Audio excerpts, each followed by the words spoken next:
so that Edward can sometimes come down with his old gun good. Then two if it isn't, as he takes you by the way to shoot you you've got it all shipshape, and arranged in other words.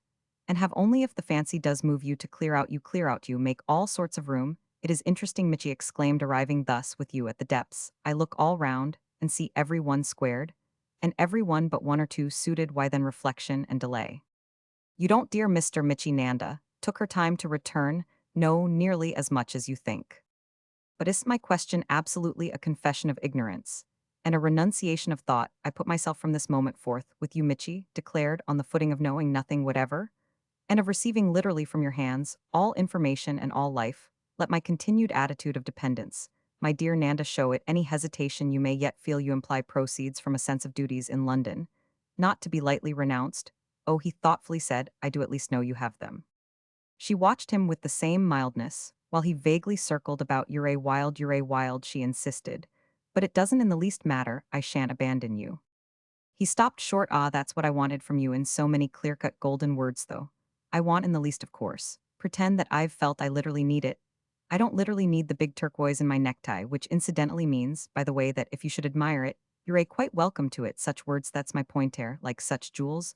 The pride you see of one's heart, they're a mere vanity. But they help along. You've got, of course, always poor Tishy, he continued. Will you leave it all to me? Nanda said, as if she had not heard him. And then you've got poor Carrie, he went on, though her of course you rather divide with your mother. Will you leave it all to me? The girl repeated. To say nothing of poor Cashmore, he pursued, whom you take all I believe yourself. Will you leave it all to me? She once more repeated. This time he pulled up suddenly and expressively, wondering, are you going to do anything about it at present? I mean, with our friend. She appeared to have a scruple of saying, but at last she produced it. Yes, doesn't mind now. Mitchy again laughed out. You are as a family. But he had already checked himself. Mr. Longdon will, at any rate, you imply, be somehow interested. In my interests, of course, since he has gone so far. You expressed surprise at my wanting to wait and think. But how can I not wait and not think when so much depends on the question? Oh, so definitely off, how much further he will go. I see, said Mitchy, profoundly impressed. And how much does that depend on? She had to reflect on how much further I, for my part, must. Mitchy's grasp was already complete, and he's coming then to learn from you how far this is. Yes, very much. Mitchy looked about for his hat, so that, of course, I see my time's about up, as y'all want to be quite alone together. Nanda glanced at the clock. Oh, you've a margin yet. But you don't want an interval for your thinking. Now that I've seen you, Nanda was already very obviously thoughtful. I mean, if you've an important decision to take. Well, she returned, seeing you has helped me. Ah, but at the same time worried you therefore, and he picked up his umbrella. Her eyes rested on its curious handle. If you cling to your idea that I am frightened, y'all be disappointed. It will never be given you to reassure me. You mean by that that I am primarily so solid? Yes, that till I see you yourself afraid. Well, well, I won't admit that anything isn't exactly what I was prepared for. Mitchy looked with interest into his hat. Then, what is it I am to leave to you? After which, as she turned away from him, with a suppressed sound, and said while he watched her, nothing else, it's no doubt natural for you to talk, he went on, but I do make you nervous. Goodbye. She had stayed him by a fresh movement, however, as he reached the door. Agnes, only trying to find out. Yes, what? He asked, waiting. Why, what sort of a person she is? How can she ever have known? It was carefully, elaborately hidden from her, kept so obscure that she could make out nothing. She isn't now like me. He wonderingly attended. Like you.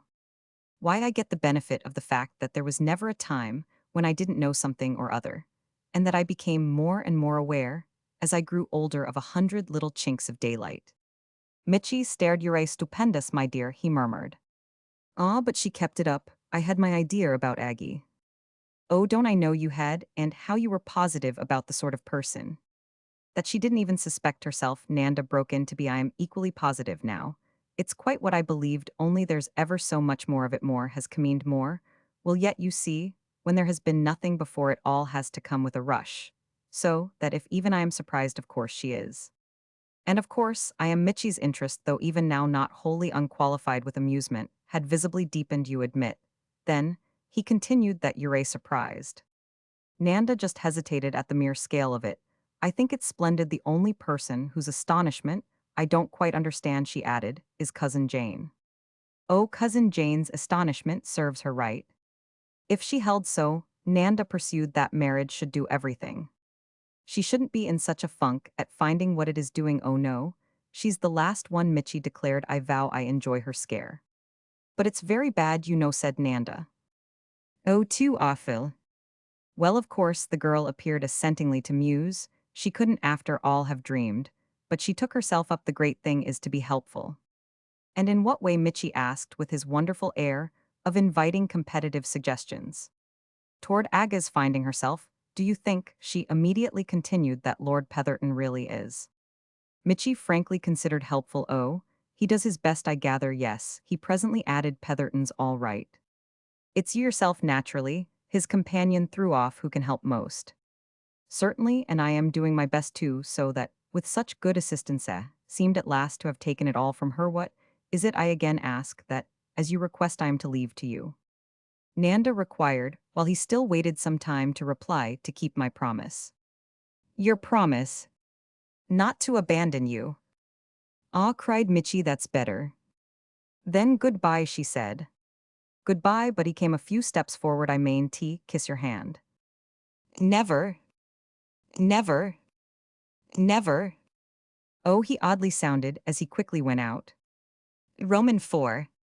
The interval he had represented as likely to be useful to her was in fact, however, not a little abbreviated by a punctuality of arrival on Mr. Longden's part. So extreme as to lead the first thing to a word, almost of apology. You can't say. Her new visitor immediately began, that I haven't left you alone these many days, as much as I promised on coming up to you that afternoon, when after my return to town, I found Mr. Mitchett, instead of your mother, awaiting me in the drawing room. Yes, said Nanda, you've really done quite as I asked you. Well, he returned, I felt half an hour ago that, near as I was to relief, I could keep it up no longer, so that, though I knew it would bring me much too soon, I started at 6 sharp for our trysting place. And I've no tea after all, to reward you. It was but now clearly that she noticed it. They must have removed the things without my heeding. Her old friend looked at her with some intensity. Were you in the room? Yes, but I didn't see the man come in. What then were you doing? Nanda thought her smile was as usual the faintest discernible outward sign, thinking of you. So tremendously hard. Well, of other things too, and of other persons, of everything really, that, in our last talk, I told you, I felt I must have out with myself, before meeting you for what I suppose you've now in mind. Mr. Longden had kept his eyes on her, but at this, he turned away, not however for an alternative embracing her material situation, with the embarrassed optimism of Vanderbank, or the mitigated gloom of Mitchie. Ah, took her up with some dryness. You've been having things out with yourself. But he went on before she answered, I don't want any tea, thank you. I found myself after 5 in such a fidget that I went 3 times in the course of the hour to my club, where I've the impression I each time had it. I dare say it wasn't there, though I did have it. He, after an instant, pursued, for I've somehow a confused image of a shop in Oxford Street, or was it rather in Regent Tinto, which I gloomily wandered to beguile the moments with a mixture, that if I strike you as upset, I beg you to set it all down to, do you know, in fact, what I've been doing for the last 10 minutes, roaming hither and thither in your beautiful crescent, till I could venture to come in. Then did you see Mitchie go out? But no, you wouldn't. Nanda corrected herself, he has been gone longer than that. Her visitor had dropped on a sofa where, propped by the back, he sat rather upright, his glasses on his nose, his hands in his pockets, and his elbows much turned out. Mitchie left you more than 10 minutes ago, and yet your state on his departure remains such that there could be a bustle of servants in the room without your being aware. Kindly give me a lead, then, as to what it is he has done to you. She hovered before him with her obscure smile. You see it for yourself. He shook his head with decision. I don't see anything for myself, and I beg you to understand that it's not what I've come here today to do. Anything I may yet see, which I don't already see, will be only, I warn you, so far as you shall make it very clear. There you've work cut out. And is it with Mr. Mitchett? May I ask that you've been, as you mentioned, cutting it? Nanda looked about her, as if weighing many things, after which her eyes came back to him. Do you mind if I don't sit down? I don't mind if you stand on your head. At the pass we've come to, I shall not try your patience, the girl good-humoredly replied, so far as that I only want you not to be worried if I walk about a little. Mr. Longden, without a movement, kept his posture. Oh, I can't oblige you there, I shall be worried. I've come on purpose to be worried. And the more I surrender myself to the rack, the more I seem to feel we shall have threshed our business out. So you may dance, you may stamp, if you like, on the absolutely passive thing you've made of me. Well, what I have had from Mitchie, she cheerfully responded, is practically a lesson in dancing, by which I perhaps mean rather a lesson in sitting myself, as I want you to do, while I talk as still as a mouse they take, she declared, while they talk an amount of exercise. They Mr. Longden wondered, was his wife with him? Dear no, and Mr. Van. Was Mr. Van with him? Oh no, for alone all over the place. Mr. Longden had a pause so rich in appeal that, when he at last spoke, his question was itself like an answer. Mr. Van has been to see you. Yes, I wrote and asked him. Oh, said Mr. Longden. But don't get up, she raised her hand, don't. Why should I? He had never budged.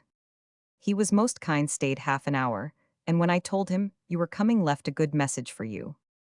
Mr. Longden appeared to wait for this tribute, which was not immediately produced. What do you call a good message? I am to make it all right with you. To make what? Why, that he has not for so long been to see you, or written to you, that he has seemed to neglect you. Nanda's visitor looked so far about as to take the neighborhood in general into the confidence of his surprise to neglect me. Well, others too, I believe, with whom were not concerned, he has been so taken up, but you above all. Mr. Longden showed on this a coldness that somehow spoke for itself, as the greatest with which he had ever in his life met an act of reparation, and that was infinitely confirmed by his sustained immobility. But of what have I complained? Oh, I don't think he fancies you've complained. And how could he have come to see me, he continued, when for so many months past I've been so little in town? He was not more ready with objections, however, than his companion had by this time become with answers. He must have been thinking of the time of your present stay. He evidently has you much on his mind, spoke of not having seen you. He has quite sufficiently tried, has left cards, Mr. Longden returned. What more does he want? Nanda looked at him with her long grave straightness, which had often a play of light beyond any smile. Oh, you know he does want more. Then it was open to him. So he so strongly feels, quickly took him up, that you must have felt, and therefore it is I speak for him. Don't, said Mr. Longden. But I promised him I would. Don't, her friend repeated as in stifled pain. She had kept for the time all her fine clearness turned to him, but she might on this have been taken as giving him up with a movement of obedience, and a strange soft sigh, the smothered sound, might even have represented to a listener at all initiated a consenting retreat before an effort greater than her Rekoninga retreat. That was in so far the snap of a sharp tension, the next minute none, the less she evidently found a fresh provocation in the sight of the pale and positively excessive rigor she had imposed, so that though her friend was only accommodating himself to her wish, she had a sudden impulse of criticism. You're proud about idu proud. Well, what if I am? He looked at her with a complexity of communication that no words could have meddled with. Pride's all right when it helps one to bear things. Ah, said Nanda, but that's only when one wants to take the least from them, when one wants to take the most. Well, spoke as she faltered with a certain small hardness of interest. She faltered, however, indeed, oh, I don't know how to say it, she fairly colored, with the attempt. One must let the sense of all that I speak off well, all come, one must rather like it. I don't know, but I suppose one must rather grovel. Mr. Longden, though with visible reluctance, turned it over. That's very fine, but you're a woman. Yes, that must make a difference, but being a woman in such a case, has then Nanda went on its advantages. On this point perhaps her friend might presently have been taken, as relaxing. It strikes me that even at that the advantages are mainly for others. I am glad God knows that you're not also a young man. Then were suited all round. She had spoken with a promptitude that appeared again to act on him slightly as an irritant, for he met it with more delay, a long and derisive murmur, oh my pride. But this she in no manner took up, so that he was left for a little to his thoughts. That's what you were plotting when you told me the other day that you wanted time. Ah, I wasn't plotting though, I confess, trying to work things out. That particular idea of simply asking Mr. Van by letter to present himself, that particular flight of fancy hadn't, in fact, then at all occurred to me. It never occurred, I'm bound to say, to me, said Mr. Longden. I've never thought of writing to him. Very good, but you haven't the reasons I wanted to attack him. Not about me, I hope to God, Mr. Longden distinctly, a little paler, rejoined. Don't be afraid, I think I had an instinct of how you would have taken that it was about mother. Oh, said her visitor. He has been worse to her than to you, she continued, but hell make it all right. Mr. Longden's attention retained its grimness. If he has such a remedy for the more, then what has he for the less? Nanda, however, was but for an instant checked. Oh, it's I who make it up to you, to mother, you see, there's no one otherwise to make it up. This at first unmistakably sounded to him too complicated for acceptance, but his face changed as light dawned. That puts it then that you will come. I'll come if y'all take me as I am, which is what I must previously explain to you. I mean more than I've ever done before. But what he means by what you call his remedy is my making you feel better about himself. The old man gazed at her. Your doing it is too beautiful, and he could really come to you for the purpose of asking you. Oh no, said the girl briskly. He came simply for the purpose of doing what he had to do after my letter. How could he not come then? He met most kindly what I said to him for mother, and what he quite understood to be all my business with him, so that his appeal to me to plead with you for for his credit was only thrown in because he had so good a chance. This speech brought Mr. Longden abruptly to his feet, but before she could warn him again of the patience she continued to need he had already, as if what she evoked for him left him, too stupefied, dropped back into submission.